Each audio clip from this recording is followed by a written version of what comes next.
Hey, welcome to our first day of SQL Basics Course. If you need to work with data, you need to know SQL. SQL will help you to communicate with your databases.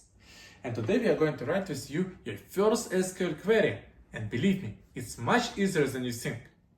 And at the end of this video, you're going to be able to retrieve, filter, and limit your data. So let's go. What is SQL? SQL stands for Structured Query Language. Just imagine, you come to library and you want your book. If you're going to tell, hey, bring my book, no one will understand you. But if you ask, hey, please give book by name and by author, your book will be found super quickly.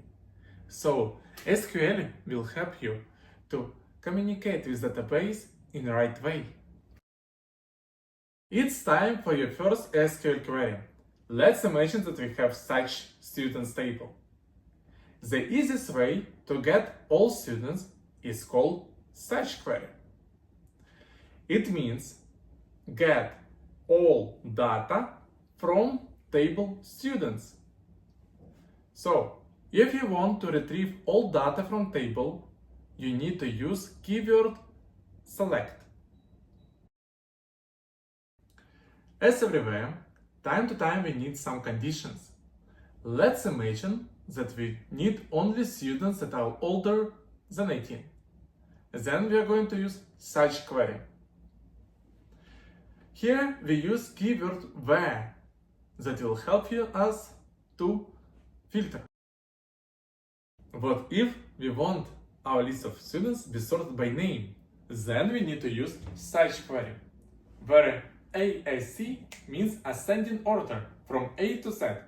If we want opposite one, we need to use DESC, descending order. Sorting makes our data more readable. What if we need only part of our data? For example, we need only 5 students. Then we are going to use keyword limit and we are going to have such query. Limiting can be helpful when we have a lot of data and we have only small part of it. Congratulations!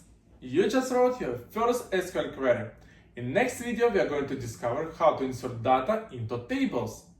Comment below day 2 if you want more SQL. Like, follow the channel and see you in next video.